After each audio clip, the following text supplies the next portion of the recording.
Hello friends, welcome back to the channel, and I must say for today's topic, aren't monopolies great? I don't think I heard you correct. We as consumers, we've got great pricing, we've got so much option, and it's such a period of great innovation. Am I right? Am I right?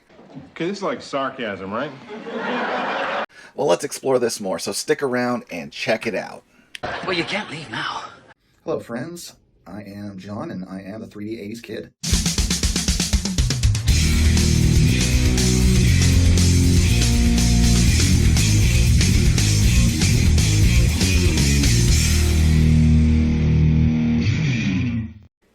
So today's episode was inspired by my conversations with Brent Richards, Shane Shoebox Legends, and Brian the High Pop Professor. A link to the two videos I produced on those before where I was talking with those guys about 90s cards, because as someone who collected in childhood from 83 to 91, I had virtually no exposure to any of the sets or offerings after 1991. So those guys helped me out in pointing me towards what were the better sets and something I should look at, because my ultimate goal, if you're not aware, is collecting one card of every player Hall of Famer. I'm not collecting their rookie cards. I'm not pinning myself into just having rookies, and I don't want the expense of rookie cards, as many of the post-war vintage marquee players are very expensive when you look at their rookie cards. Is he wretchedly poor? And also trying to get a sample of cards from every year of production of mainstream baseball card sets. And so I've made those picks, but it really got me to thinking of, man, the 90s had some innovation, and what drove that innovation? It was the fact that there was competition. And then I look back and reflect on the cards I now have on my wall, as I've got a sampling of every mainstream set from basically the 48 Bowman all the way through 1989. And what is the common thread here? It's like when there was competition, then you've got the most amount of innovation. You've got the most interesting card designs. And, you look at 48 Bowman, the bland black and white. You look at 49 Bowman, which I'm sure was designed before they even knew about the Leaf being a competitor. And you've got still primarily black and white with a colored background. And so then the 49 Leaf set comes out there as a competitor, and that's more interesting. And then, so what do you see from Bowman after that? You see fantastic artwork cards in 50, 51, and 52. And then, during that time frame, who emerges on the scene but Topps? And the 52 Top set being such a leap forward in card design. And then what do you get from Bowman? You get 53 Bowman Color, which used the most advanced photography available of that era, and you've got a beautiful card set. And then what do you end up seeing from Topps? Topps has to fight back and elevate their design with the beautiful artwork you see in a lot of the 53 cards. And then and so on. You have that competition through 1955 between those two companies, where they're trying to do something to stand out against their competitor.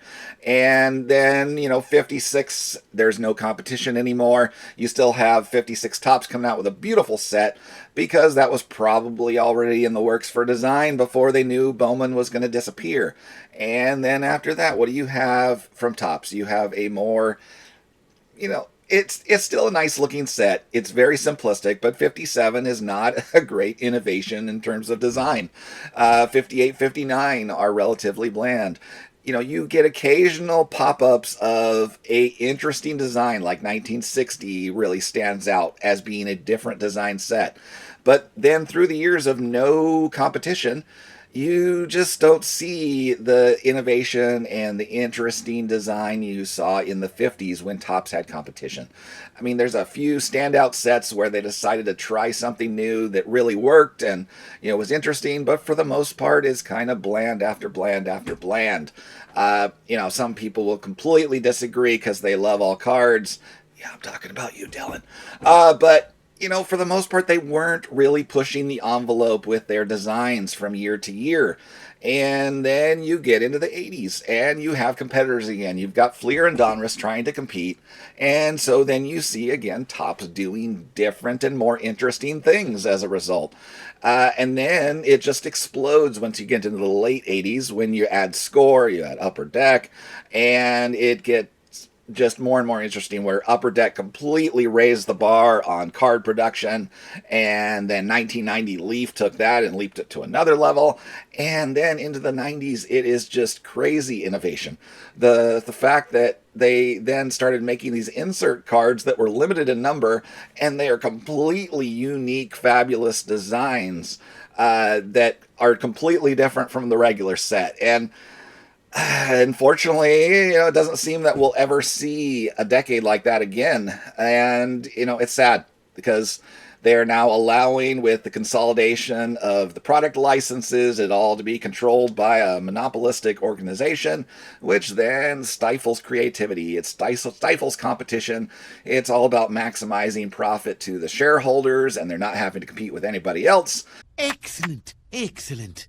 So why spend the extra money to be innovative with your design when there's only one company's product for everyone to have to go to? Nothing wrong with that, is there?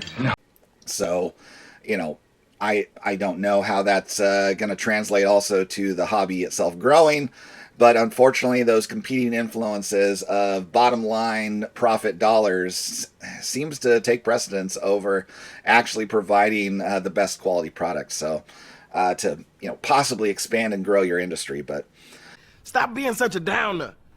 Let's take a look at the cards I chose for my new Hall of Famers from the 90s. So to get a good look at these, because what I actually did is I didn't even wait. The reason it's taken me so long to put this video together after having those conversations, I actually went to buying all the cards. They're all here from eBay now. One of them got lost in the mail for a couple weeks, and so that's one reason why it took this long now.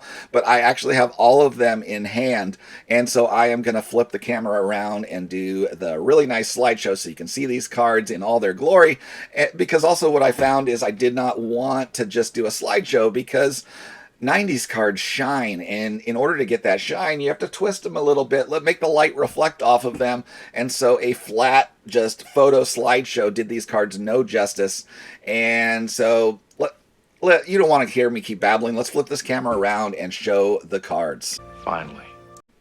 Before I get started with the cards, big shout out to Andy of Andy's Attic, who was nice enough to send me this Dale Murphy cup just because he knew I would love it. And thank you so much to Andy. Link to his channel down below, so please check him out, give him a sub. Thanks again, Andy. It's awesome.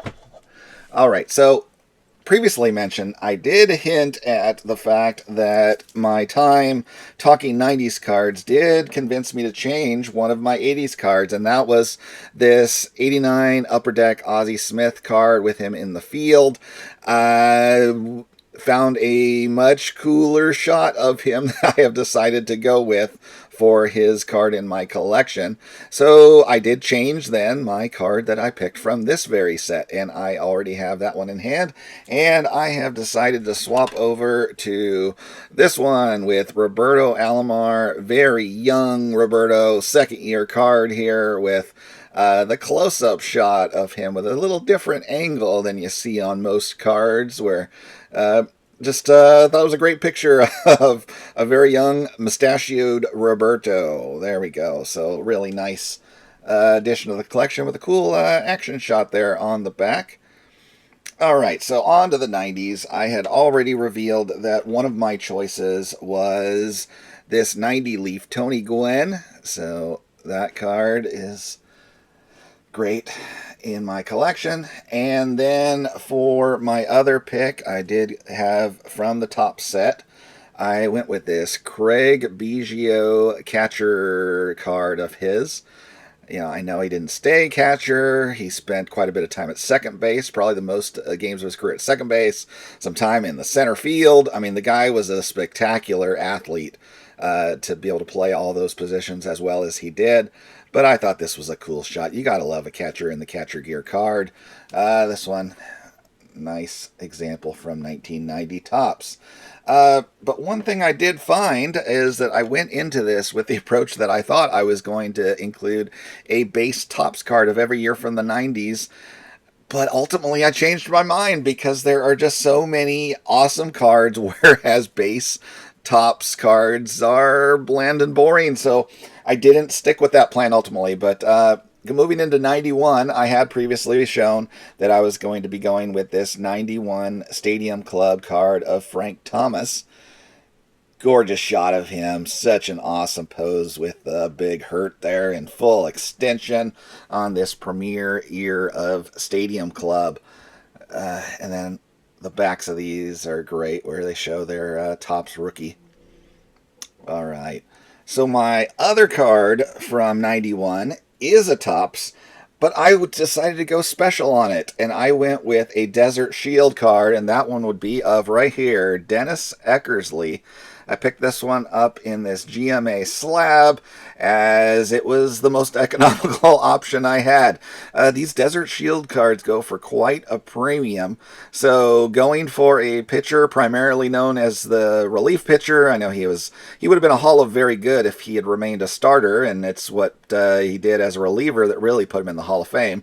So that much more economical option when you're going to go with a Desert Shield card to go for a pitcher. And these ones have the brighter back than normal Topps cards seemingly, but really cool photo of Dennis Eckersley pitching there for 1991. All right, moving on to 1992.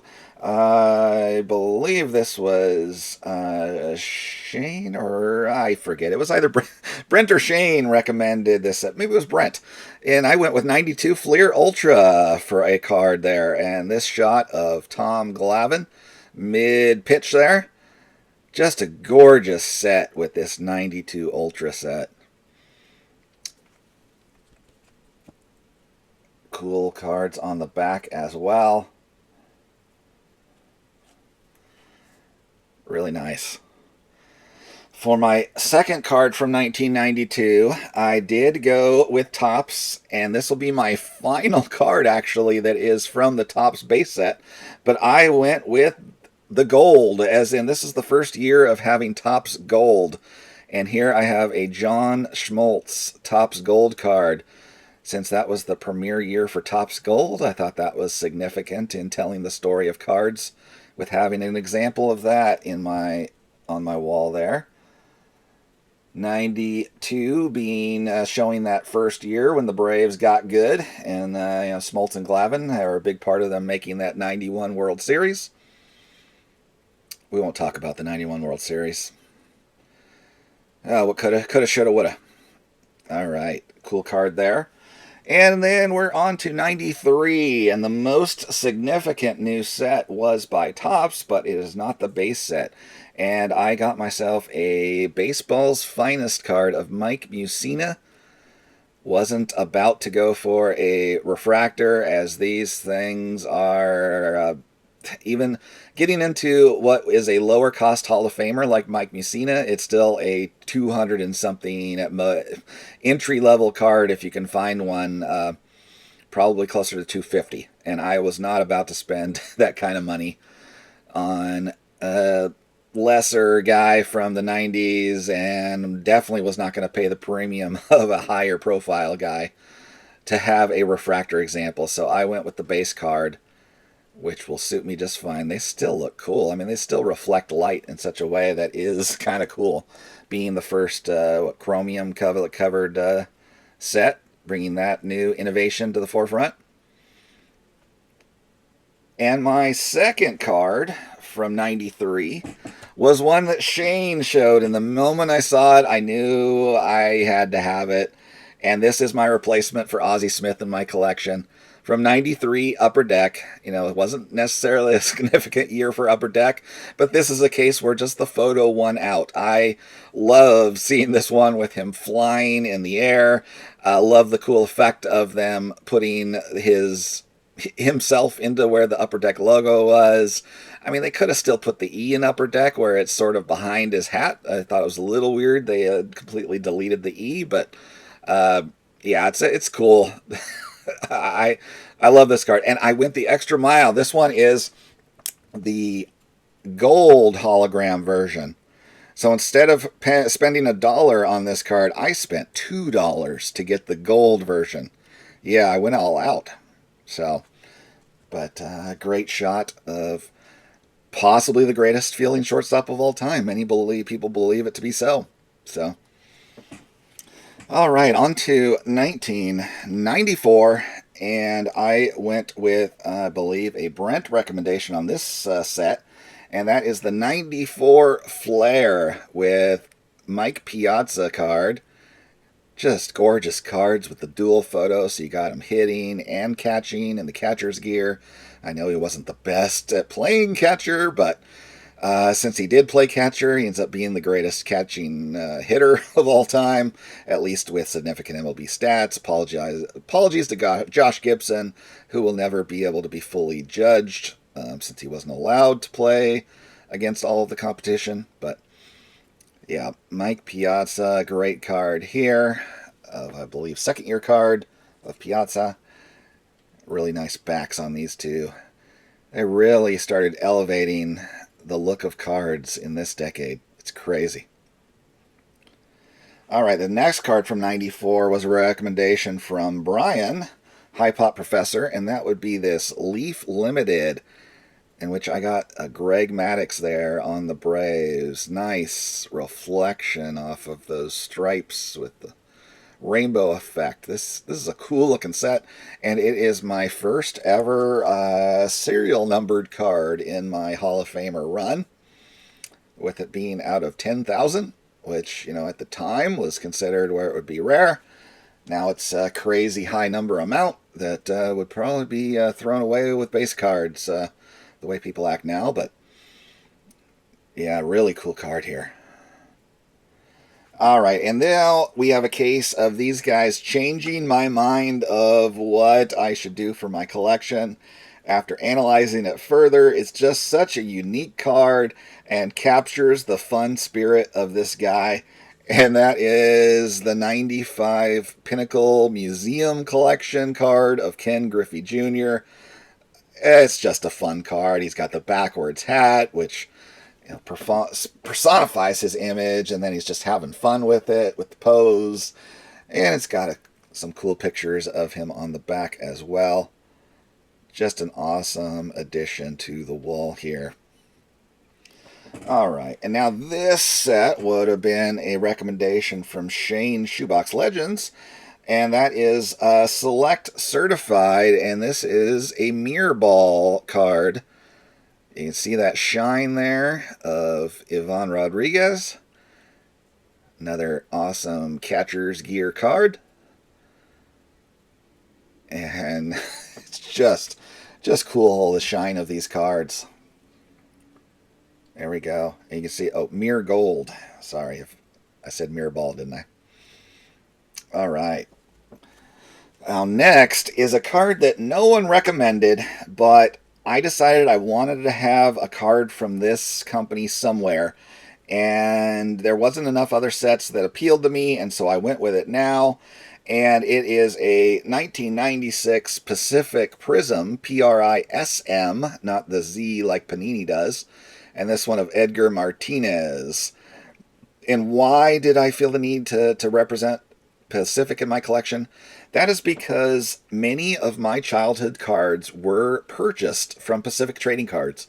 Before they got in the game of making their own sets, they were a regional card distributor, and I started with their catalogs even when I lived in the Bay Area initially, of ordering complete sets. That's how I ended up with 84 Fleer, 85 Fleer, 84 Topps Football, 81, 82 Topps basketball, 88 Topps, and 86 Fleer update. A few, there might be more, but I ordered quite a few complete sets. Well, my mom helped me by ordering them after I picked them.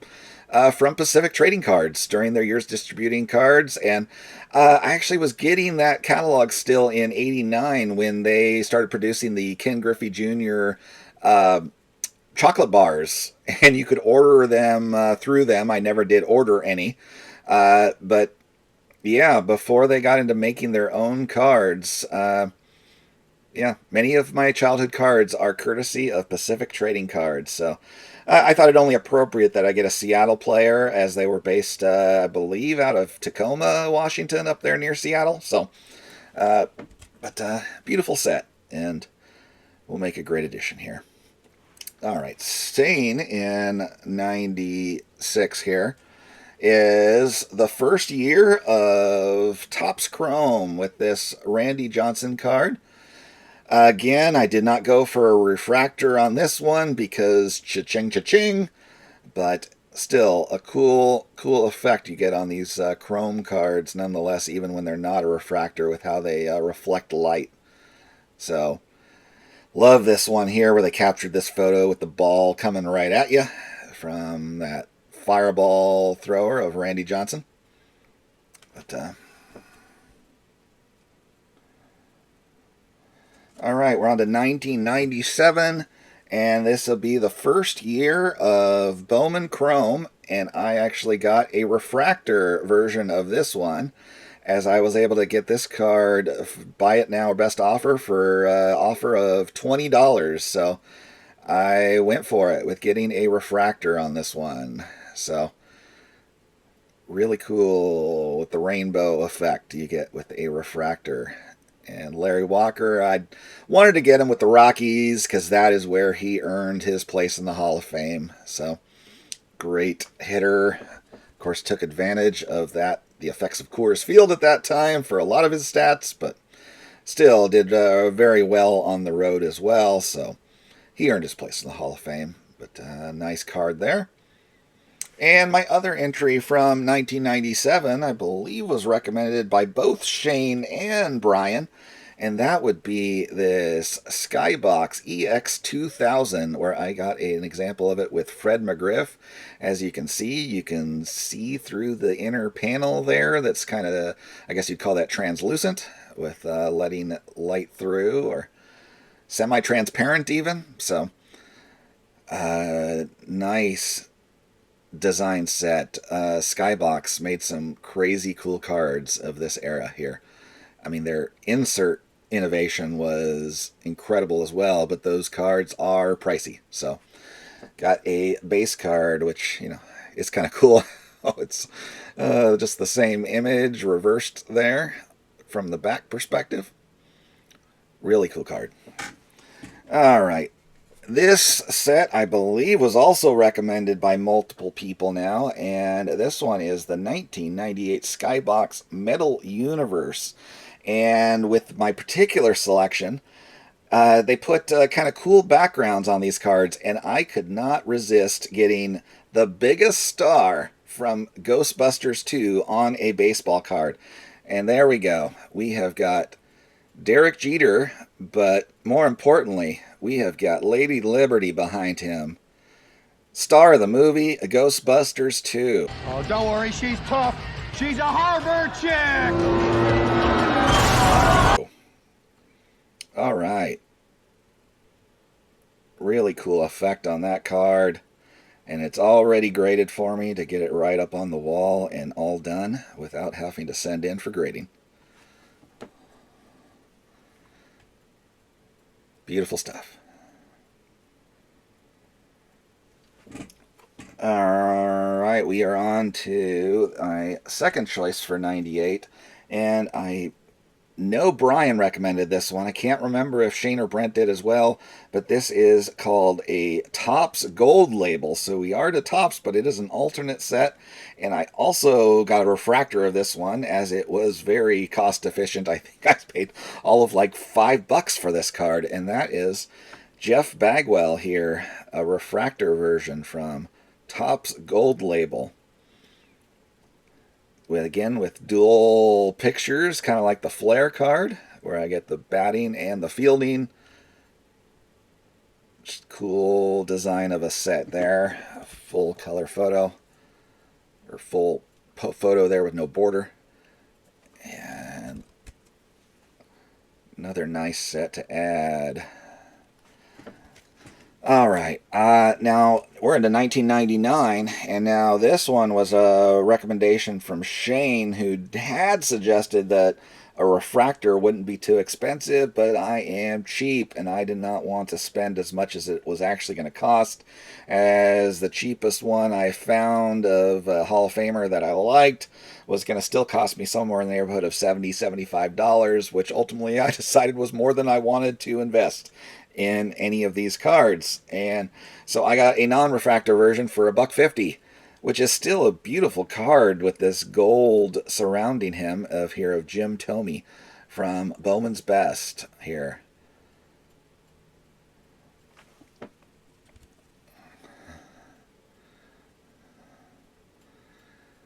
So by the way, all told, with this whole run of 90s cards, I have at this point spent barely over $100 total. And so I will probably end up spending slightly more for getting them all graded than I paid for the cards, which I know some of you find that appalling, but sorry. It matters to me for my visual display, for everything ultimately to be in a matching format. And I'm sorry if that offends your sensibilities that I'm spending more on grading than cards are worth, but sorry. It's not for you, it's for me. So it's just a hobby. To collect what you like, and I like to have them all visually the same on my wall. So that's what I like. And my last pick from 1999 is another Skybox, with this one being an EX Century, and I have got a Pedro Martinez. Another card where we've got see-through elements, which apparently Skybox like to do with their cards. And I mean, that's just crazy to me that this is how they made cards look as a base set. And it's incredible. We don't see anything remotely like this in base cards at this point, do we? I mean, not that I've noticed. So, really awesome cards. And there we go. So besides the cards themselves, one other thing intrigued me with my conversation. This one was with Brian High Pop Professor. So let's take a listen to this. The one thing I'll say about Fleer Ultra is that you're going to think I'm weird when I say this, but I mean it. And anyone who remembers this knows what I'm talking about. When you open those packs, the smell of those cards, you will never forget. They have a unique smell about them. So throwing that out there. All right, so I could not resist buying my own pack, here we go, of 1992 Fleer Ultra to try to experience this for myself. I think with shipping, I ended up paying about $5. $4 or $5 is all it cost. And I am going to see if I still get this unusual smell. As Brian says, that's a good smell. So, yeah, the potential that these cards are a brick and I won't be able to separate them, and well, let's see if that smell gets retained within the sealed package for the 33 years that it's been around. So without delay, let's just go ahead and do this. Here we go. Right in front of my nose. These open very easily. I don't know. This is making great camera footage. This is going to have to be sped up, isn't it? All right, maybe I'm just going to have to cut it. Here we go.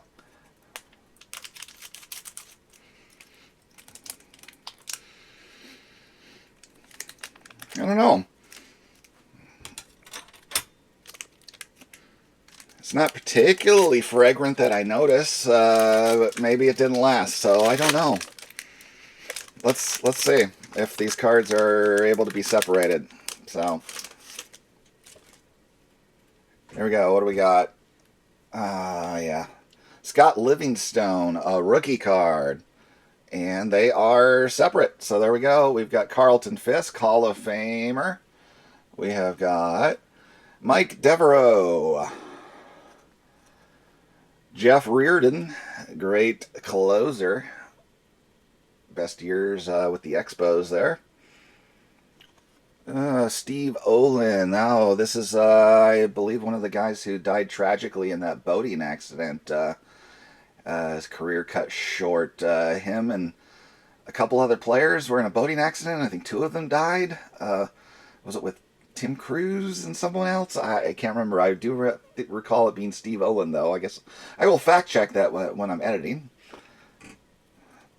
Mark Guzza was a really good starting pitcher for the Royals. Helped them make some postseason runs there. Mike Pagliarulo, I recall him starting out with the Yankees, third baseman.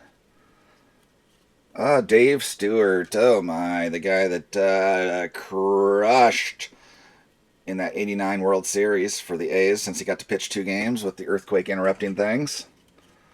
Charlie Hayes, third baseman for the Phillies. We have got Ramon Martinez, older brother to Pedro, possibly the greatest pitcher of modern times. Chris Hammond, lefty for the Cincinnati Reds. It's decent for a little while. Ron Gant, part of that young group of outfielders, studs, around the same time as Dave Justice, when the Braves got good. Terry Matthews, pitcher for the Rangers. I don't particularly recall him. And Randy Johnson to close the pack. Hall of Famer, another Hall of Famer. Decent pack. But, I mean, they smell different from other cards. It's not particularly strong, so I don't know if I'm getting the same smell as advertised, but oh well. Thanks, Brian, for, getting me to buy a pack and open a pack. So, everybody, see ya. Well, see you next time. Yeah, unless I get lucky and break a leg.